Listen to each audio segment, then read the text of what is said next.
नमस्कार, ये आकाशवाणी चंडीगढ़ है। अब आप अमन सैनी से प्रादेशिक समाचार सुनिए। पहले इस बुलेटिन के मुख्य समाचार। केंद्र सरकार ने घरों, अस्पतालों, शिक्षण संस्थानों और अन्य आवश्यक सेवाओं को निर्बाध ईंधन आपूर्ति का आश्वासन दिया। खुदरा विक्रेताओं को ईंधन वितरण के दौरान दिशा निर्देशों का सख्ती से पालन करने को कहा। हरियाणा के राजस्व एवं आपदा प्रबंधन विभाग ने भूमित्र नामक व्हाट्सएप आधारित चैटबॉट जारी किया। उत्तर प्रदेश के मुख्यमंत्री योगी आदित्यनाथ ने कहा, भारत को कमजोर करने की कोशिश करने वालों को जनता स्वीकार नहीं करेगी। कैबिनेट मंत्री विपुल गोयल ने फरीदाबाद के टाउन पार्क में 2 दिवसीय फूल उत्सव का उद्घाटन किया और हरियाणा में राज्यसभा चुनाव को लेकर भाजपा ने रणनीति बनानी शुरू की। अब समाचार विस्तार से। केंद्र सरकार ने घरों, अस्पतालों, शिक्षण संस्थानों और अन्य आवश्यक सेवाओं को निर्बाध ईंधन आपूर्ति का आश्वासन दिया है। रिफाइनरियों में घरेलू एलपीजी उत्पादन में 30% से अधिक की वृद्धि की गई है। पेट्रोलियम और प्राकृतिक गैस मंत्रालय की संयुक्त सचिव सुजाता शर्मा ने कल नई दिल्ली में पश्चिम एशिया के ताज़ा घटनाक्रमों पर आज आयोजित अंतर मंत्रालय ब्रीफिंग के दौरान यह जानकारी साझा की। उन्होंने बताया कि उपभोक्ताओं को प्राथमिकता के आधार पर वितरण के लिए राज्य सरकारों को व्यावसायिक एलपीजी सिलेंडर उपलब्ध कराए गए हैं। सुश्री सुजाता ने बताया कि घरेलू पीएनजी और वाहनों के लिए सीएनजी की आपूर्ति बिना किसी कटौती के सुनिश्चित की जा रही है। नेचुरल गैस ऑर्डर 9 मार्च 2026 को जो इशू हुआ था, कंट्रोल ऑर्डर, उसमें कई सेक्टर्स को प्रायोरिटाइज किया गया है और उसी ऑर्डर के क्रम में पीएनजी डोमेस्टिक सप्लाई और सीएनजी को बिना किसी कट के पीएनजी सप्लाई इंश्योर की जा रही है और इस स्थिति में पैनिक की कोई आवश्यकता नहीं है। संयुक्त सचिव ने कहा कि खुदरा विक्रेताओं को ईंधन वितरण के दौरान दिशा निर्देशों का सख्ती से पालन करने का निर्देश दिया गया है और किसी भी उल्लंघन पर कड़ी कार्रवाई की जाएगी। संयुक्त सचिव ने कहा कि सभी राज्यों और केंद्र शासित प्रदेशों को नियमित आपूर्ति के अलावा 48,000 किलोलीटर केरोसिन का आवंटन किया गया है। रेगुलर एलोकेशन से ऊपर 48,000 केएल का केरोसिन का एलोकेशन भारत सरकार ने किया है। उसके संबंध में स्टेट गवर्नमेंट्स और यूनियन टेरिटरीज से रिक्वेस्ट की गई है कि वो डिस्ट्रिक्ट में 1 या 2 जगह आइडेंटिफाई करें जहां पर इसका डिस्ट्रीब्यूशन किया जा सके। ऑल्टरनेट फ्यूल ऑप्शंस को एक्टिवेट करने के लिए coal India has already issued the order so that the coal is made available to small, medium and other consumers. Haryana के राजस्व एवं आपदा प्रबंधन विभाग ने भूमित्र नामक व्हाट्सएप आधारित चैटबॉट जारी किया है, जो भूमि और राजस्व से संबंधित सेवाएं लेने वाले नागरिकों को 7 दिन 24 घंटे सहायता प्रदान करेगा। राजस्व एवं आपदा प्रबंधन विभाग की वित्तीय आयुक्त डॉक्टर सुमिता मिश्रा ने बताया कि हिंदी और अंग्रेजी दोनों भाषाओं में उपलब्ध यह चैटबॉट राज्य के हर नागरिक के लिए सरकारी सेवाओं को अधिक सुलभ, पारदर्शी और प्रभावी बनाएगा। उन्होंने कहा कि भूमित्र एक स्मार्ट संवादात्मक चैटबॉट है जिसे सीधे व्हाट्सएप के माध्यम से उपयोग किया जा सकता है। इससे अब नागरिक अपने स्मार्टफोन पर कुछ ही क्लिक के माध्यम से घर बैठे दिन के किसी भी समय आवश्यक राजस्व सेवाएं प्राप्त कर सकेंगे। डॉक्टर मिश्रा ने आगे बताया कि भूमित्र चैटबॉट के माध्यम से नागरिक भूमि स्वामित्व और खेती संबंधी रिकॉर्ड के लिए जमाबंदी की प्रति, भूमि स्वामित्व में परिवर्तन से संबंधित इंतकाल की प्रति, संबंधित मामलों के लिए मुआवजा पंजीकरण तथा दस्तावेज पंजीकरण से संबंधित सहायता ले सकते हैं। इसके अतिरिक्त चैटबॉट के माध्यम से डीड टोकन जनरेशन, भूमि सीमांकन के लिए आवेदन, भूमि एवं राजस्व से जुड़ी शिकायत दर्ज करना तथा शिकायत की स्थिति की रियल टाइम ट्रैकिंग जैसी सुविधाएं भी व्हाट्सएप पर उपलब्ध होंगी। नागरिक व्हाट्सएप नंबर 9593300009 को सेव करके और उस पर संदेश भेजकर भूमित्र सेवा का उपयोग कर सकते हैं।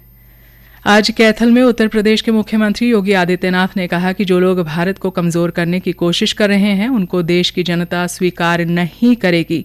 खाड़ी देशों में चल रहे युद्ध के दौरान फैल रही अफवाहों को लेकर उन्होंने कहा, खाड़ी देशों में युद्ध चल रहा है। जब दुनिया अराजकता में, अव्यवस्था में त्रस्त है, भारत मजबूती के साथ विकास की नई ऊंचाइयों को प्राप्त कर रहा है, तब लोग अफवाह के नाम पर अराजकता फैला रहे हैं। वे लोग जिनका विश्वास जनता खो चुकी है, जिन लोगों को जनता पहले ही बाहर का रास्ता दिखा चुकी है, आज वे लोग अफवाह का सहारा ले रहे हैं, अराजकता फैला करके अव्यवस्था पैदा करना चाहते हैं। हमें अव्यवस्था और अराजकता नहीं फैलने देनी है।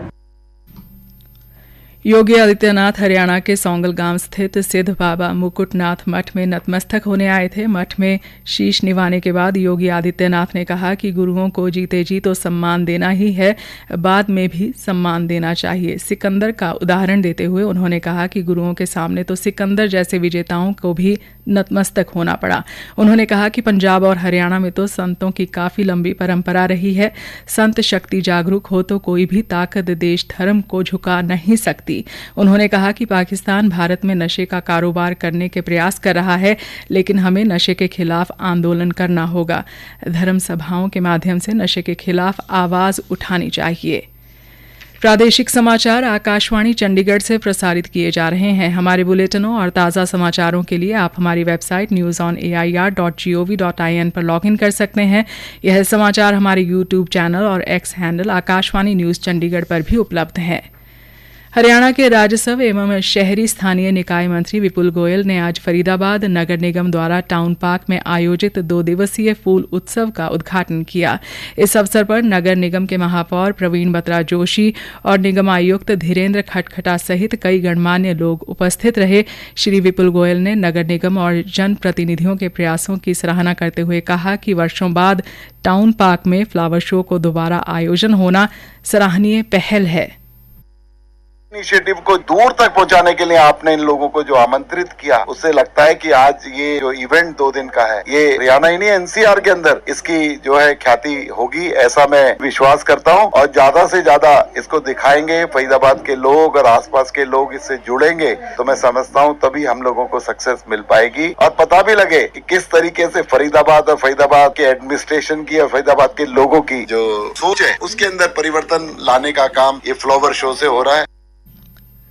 उन्होंने टाउन पार्क के विकास, इको-वन और नमो-वन जैसी परियोजनाओं का जिक्र करते हुए बताया कि भविष्य में यहां बच्चों के लिए वाटर कैनाल और नौका विहार जैसी सुविधाएं शुरू करने की योजना है।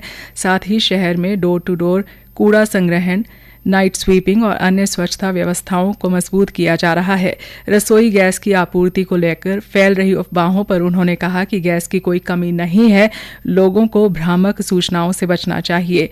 मीडिया से बातचीत में महापौर प्रवीण बत्रा जोशी ने कहा कि फूल महोत्सव से पर्यावरण संरक्षण को बल मिलेगा। निगम आयुक्त धीरेन्द्र खटखटा ने बताया कि मेले में करीब 35 प्रकार के फूलों की प्रदर्शनी लगाई गई है। इस दौरान सफाई कार्यों को और अधिक सुचारू बनाने के लिए नगर निगम में 20 नई गाड़ियां भी शामिल की गईं। हरियाणा में राज्यसभा चुनाव को लेकर भारतीय जनता पार्टी ने अपनी रणनीति बनानी शुरू कर दी है। भाजपा ने हरियाणा निवास में अपने विधायकों को बुलाया और वहां से उन्हें बसों में बैठाकर किसी दूसरे स्थान पर ले जाया जाएगा, जहां भाजपा की एक बैठक होगी। इस अवसर पर पत्रकारों के सवालों के जवाब देते हुए हरियाणा भाजपा अध्यक्ष मोहन लाल बड़ौली ने कहा, यही चंडीगढ़ में ही है और मॉब ड्रिल के माध्यम से जो है ना कैसे वोट पोल होनी है वो सारी एक प्रक्रिया समझाने के लिए छोटा सा प्रोग्राम। सभी बीजेपी के 48 विधायक हैं, सभी निर्दलीय विधायकों का निर्दलीय उम्मीदवार है, वो अपने तरीके से करो, अच्छी बात। और ज्यादा दूर चले जाते और बढ़िया। भाजपा की बैठक में मुख्यमंत्री नायब सैनी, हरियाणा भाजपा अध्यक्ष मोहनलाल बड़ौली और हरियाणा बीजेपी के प्रभारी सतीश पुनिया मौजूद रहेंगे। इस बैठक में बीजेपी अपने विधायकों को राज्यसभा चुनाव में वोटिंग की प्रक्रिया के बारे में समझाएगी। इतना ही नहीं, राज्यसभा चुनाव की एक मॉक ड्रिल भी होगी, जिसमें राज्यसभा में जिस तरह से चुनाव होता है ठीक उसी तरह चुनाव कराया जाएगा। मुख्यमंत्री नायब सिंह सैनी ने शहरी स्थानीय निकाय विभाग के एक महत्वपूर्ण प्रस्ताव को मंजूरी प्रदान की है। इस प्रस्ताव के तहत प्रांतीय सरकार की भूमि को पलवल नगर परिषद को पार्किंग स्थल तथा नगर परिषद के कार्यालय व व्यापारिक परिसर के निर्माण के लिए वर्तमान कलेक्टर रेट की दरों पर हस्तांतरित किया जाएगा। अंत में मुख्य समाचार एक बार फिर। केंद्र सरकार ने घरों, अस्पतालों, शिक्षण संस्थानों और अन्य आवश्यक सेवाओं को निर्बाध ईंधन आपूर्ति का आश्वासन दिया। खुदरा विक्रेताओं को ईंधन वितरण के दौरान दिशा निर्देशों का सख्ती से पालन करने को कहा। हरियाणा के राजस्व एवं आपदा प्रबंधन विभाग ने भूमित्र नामक व्हाट्सएप आधारित चैटबॉट जारी किया। उत्तर प्रदेश के मुख्यमंत्री योगी आदित्यनाथ ने कहा, भारत को कमजोर करने की कोशिश करने वालों को जनता स्वीकार नहीं करेगी। कैबिनेट मंत्री विपुल गोयल ने फरीदाबाद के टाउन पार्क में 2 दिवसीय फूल उत्सव का उद्घाटन किया और हरियाणा में राज्यसभा चुनाव को लेकर भाजपा ने रणनीति बनानी शुरू की। इसी के साथ समाचार बुलेटिन समाप्त हुआ।